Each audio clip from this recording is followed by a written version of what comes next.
بسم الله الرحمن الرحيم. الله ولي الذين آمنوا يخرجهم من الظلمات إلى النور والذين كفروا أولياؤهم الطاغوت يخرجونهم من النور إلى الظلمات أولئك أصحاب النار هم فيها خالدون.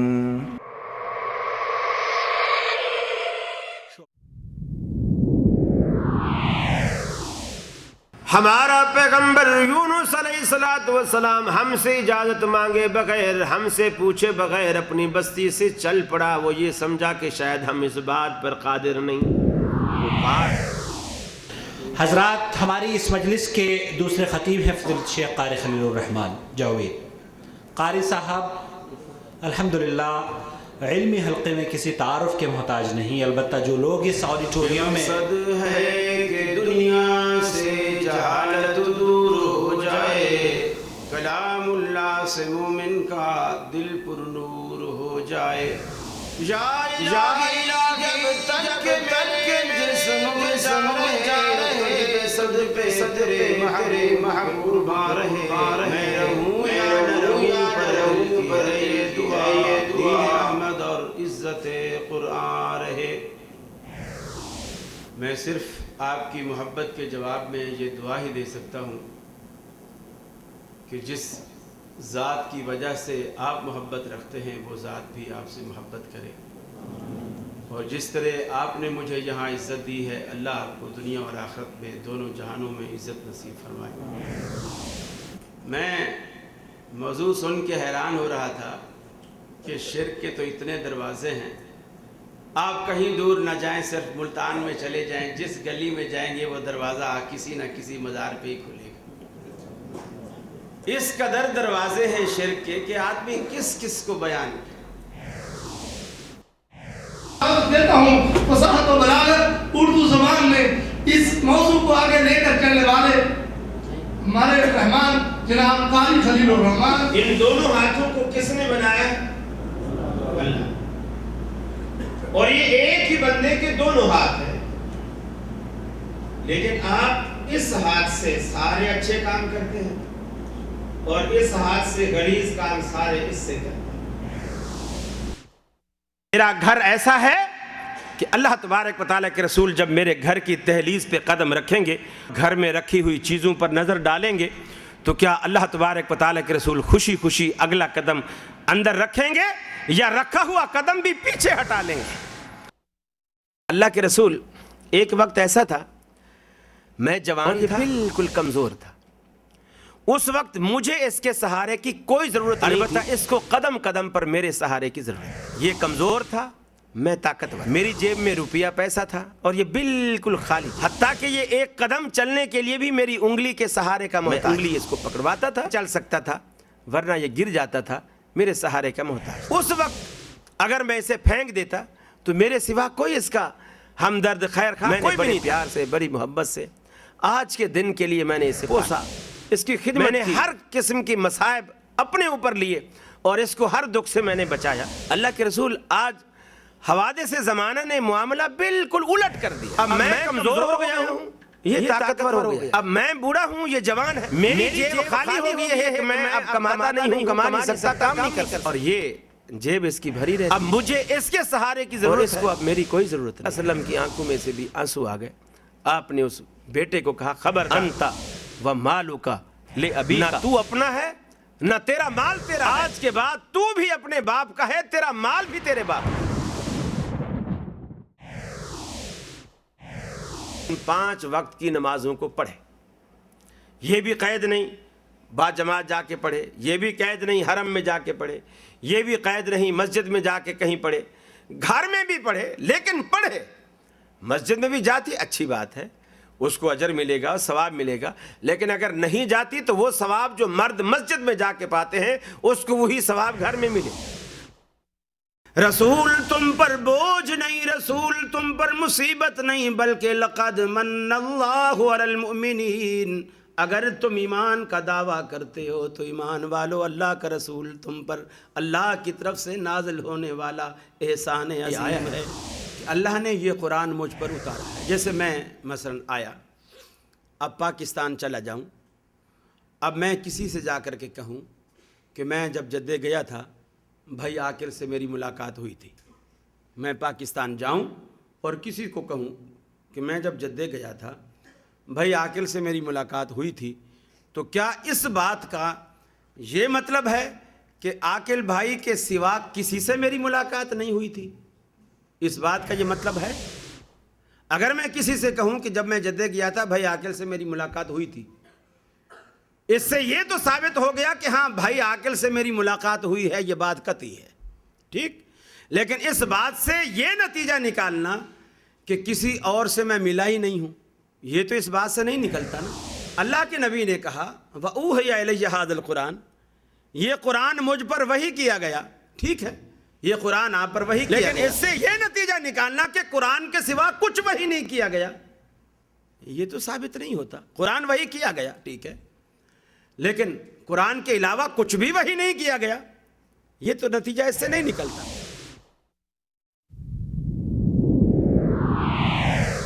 دریا کے کنارے بیٹھے حدیث لکھ رہے تھے، پر میں کوئی کشتی کھڑی تھی، لوگ اس کشتی میں سوار ہو رہے ہیں، امام ابو داؤد کنارے پر بیٹھے ہیں، ابو داؤد شریف لکھ رہے ہیں، اس کشتی میں سواریوں میں سے ایک شخص کو چھینک آئی، اس نے جب چھینک اسے آئی تو اس نے کہا الحمدللہ۔ امام ابو داؤد رحمۃ اللہ علیہ لکھنے میں مصروف تھے، آواز کان میں آ گئی کہ کسی کو چھینک آئی ہے اور اس نے الحمدللہ بھی کہا ہے، لیکن مصروفیت کی وجہ سے جواب دینا ذہن میں نہیں آیا، لکھتے رہے۔